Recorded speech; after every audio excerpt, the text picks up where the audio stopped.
Jeep kicks out the reveal today explaining how first and foremost the Wrangler will be a Jeep and they're always listening to their customers.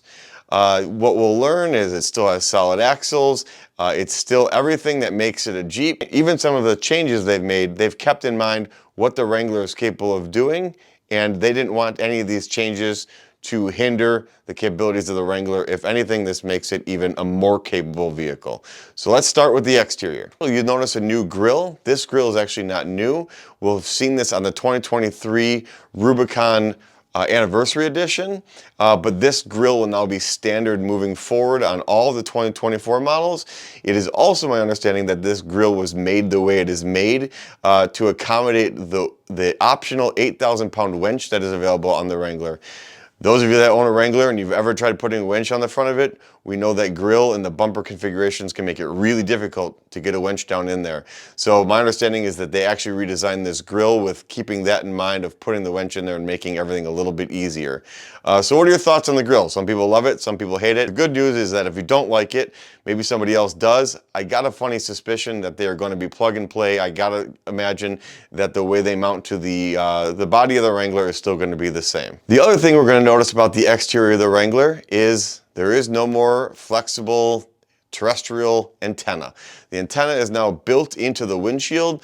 This was long overdue in my opinion. Those of you who are putting light pods on and everything else, this antenna was always flapping in the wind, and most everyone else has put the stubby antennas on with not much luck with those either. So small change, but in my opinion, very welcome change. So the exterior, you're going to have the grille, you're going to have the antenna, and the optional winch. That's really all you're going to see is changes on the exterior of the 2024 Jeep. So let's talk about the tech, and let's talk about what's going on the inside. So the interior of the Jeep, it gets 12-way power seats. It's not standard on all models, but depending on how you order it, you can get a 12-way power seat.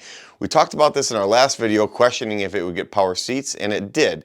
My response was, I don't know if they're going to do power seats because of fording water and getting it underwater with off-roading. The electric seat is capable of being underwater. The vehicle is still capable of 34 inches of fording water.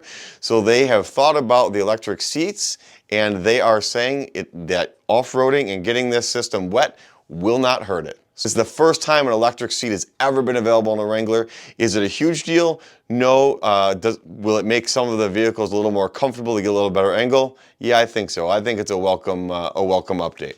So the big one, the 12.4-inch screen. I've seen it advertised even from Jeep on themselves, 12.3, 12.4. Not sure exactly what the technical will be on the window sticker, but that 12.4-inch screen is going to come with your off-road maps. It'll have up to 60 loaded trail maps on it. You'll notice it's actually wide on the dash instead of going down like the Ram. Moved the vents below the radio, which to me is like kind of back to like a TJ style shaped vent. I'm not quite sure I'm used to the non-round vents just yet, but we'll see what you guys think of that.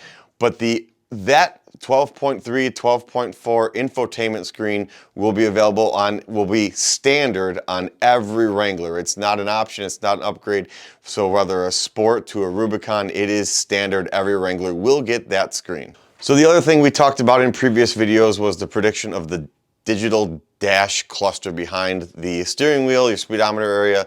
That looks like it went unchanged, actually to my surprise. So that was one thing we were actually wrong on. So if you look, the dash cluster behind the steering wheel, your gauge tachometer, that looks to have gone unchanged. Let's talk about safety. So Jeep has stepped up the safety features. It looks like front and rear curtain airbags will be standard on the Wrangler. There's also reinforcements in the doors and the side of the vehicle to increase side impact rating, so maybe it'll have overall a better crash rating, but they've definitely put more safety features into the Wrangler with the airbags and that reinforcement as well. So let's talk about tech. So obviously we've got the upgraded stereo infotainment system we just talked about. I did hear mention of power folding seats on the high altitude. Now the high altitude only comes in a 4xe and it only comes with a one-touch top. And I did hear something about power folding seats. I can't confirm that, but that would be an interesting one to see. Well, we're talking about the 4xe. We did talk about how the 4xe would now power a campsite, or you could power something off of the vehicle. So this is true. The 4xe will come with, or maybe it's an option, I'm not sure yet, will come with a power box, which you'll plug into your charge port, just like you would if you were going to charge the vehicle. And it will give you receptacles, and it will give you up to a 30 amp outlet. If you're an avid camper, you know 30 amp is pretty powerful. You could probably even power your AC unit off your RV with something like that. How long that would last obviously depends on what you're drawing, but when the battery goes dead in the 4xe, the internal combustion engine will actually kick in, and basically you've got yourself a generator that you can power your campsite off of. We were correct, the 4xe is also available in the Sport S. They're trying to make the 4xe more readily available across all the lines to make them a little more affordable. The Jeep Willys, let's talk about that for a second. The Willys is almost like a junior Rubicon, if you will. It's getting increased ground clearance. It comes standard with 33-inch tires, and it will have higher fenders, much like the Rubicon did or does. And it will have available lockers, and my understanding is the lockers you now will be able to lock even if you're not in 4-low.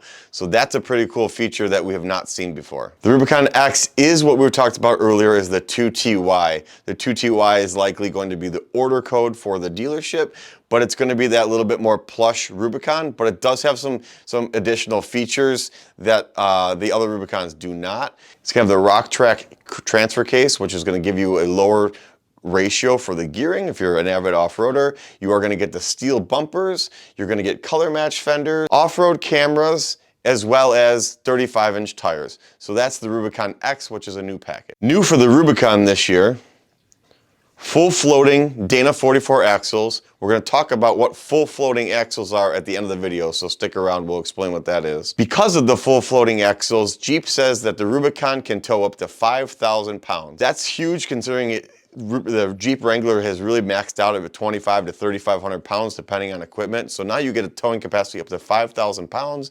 Keep in mind, you're still towing with the Wrangler, you've got a short wheelbase, but it is Jeep is giving a little more confident in those tow ratings because of this floating axle, and we'll explain why at the end of that video as well. The package previously known as the Rubicon Extreme package is now the Extreme 35, which comes with 35-inch tires and also has a 100-to-1 crawl ratio on the transfer case.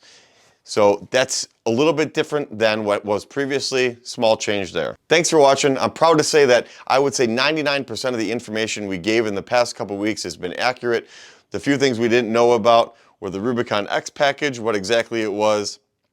We didn't know about the gauge cluster behind the steering with the speedometer. Everything else, I would say we were spot on with as far as what was available. You can get an 8,000 pound available winch on it. Jeep's done a great job. I'm curious what your thoughts are on the new Wrangler. Let us know. As far as what this floating axle is, we're going to put a link right here for the video. So follow along, check out, and we'll explain exactly what a floating axle is and why it's beneficial for you. As always, please like, subscribe. It helps us with our channel. Leave a comment, and we'll see you on the next video.